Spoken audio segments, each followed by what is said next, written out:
भारत और फ्रांस के बीच 114 राफेल लड़ाकू विमान खरीदने को लेकर हुए समझौते पर विपक्ष की ओर से अब सवाल खड़े किए गए हैं।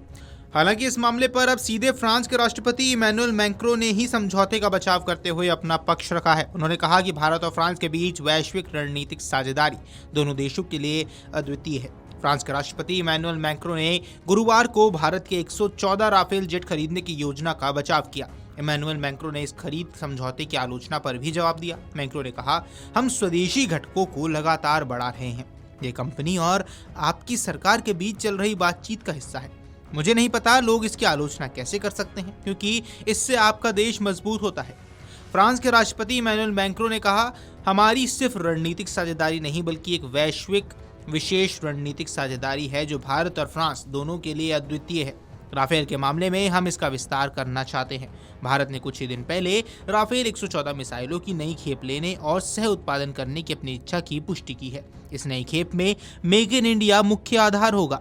मैक्रों ने अपने बयान में आगे कहा कि इसके अलावा हम रख रखाव क्षमताओं में सहयोग को बेहतर बनाना चाहते हैं, दृष्टिकोण में विविधता लाना चाहते हैं और इसे आपसी सहमति पर आधारित सहयोग बनाना चाहते हैं। मुझे उम्मीद है कि हम पनडुब्बियों के मामले में भी ऐसा ही करेंगे। इमैनुअल मैक्रों ने अपने में मेक इन इंडिया और इससे पैदा होने वाली नौकरियों के बारे में इशारा किया। उन्होंने कहा, इससे हमारे बीच रणनीतिक समन्वय बढ़ता है और यहाँ अधिक रोजगार सृजित होते हैं। स्पष्ट रूप से हम अधिकतम संख्या में भारतीय घटकों का उपयोग करने और भारत में अधिकतम संख्या में महत्वपूर्ण उपकरणों का निर्माण करने के लिए पूरी तरह से प्रतिबद्ध हैं। अभिव्यक्ति की स्वतंत्रता पर अपने बयान को लेकर उन्होंने कहा कि मैं अभिव्यक्ति की स्वतंत्रता में विश्वास रखता हूं, लेकिन इसका अर्थ क्या है? उन्होंने कहा, अभिव्यक्ति की स्वतंत्रता का अर्थ है कि मैं आपकी बात सुनूंगा और आप मेरी बात सुनेंगे। हमारा संबंध एक समान है।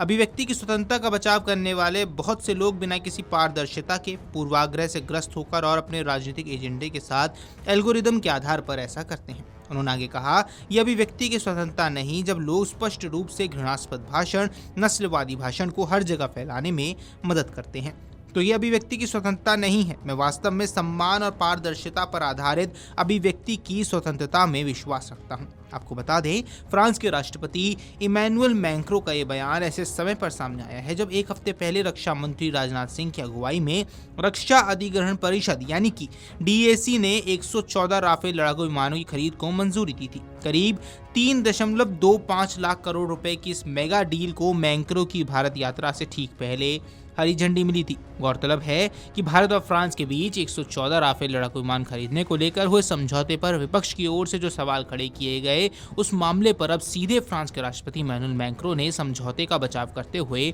अपना पक्ष सबके सामने रखा है। वीडियो डेस्क अमरउजाला.com। अगर आप ये वीडियो YouTube पर देख रहे हैं तो हमारे चैनल को सब्सक्राइब कर बेल आइकन दबाएं और Facebook पर देख रहे हैं तो हमारे पेज को लाइक करें।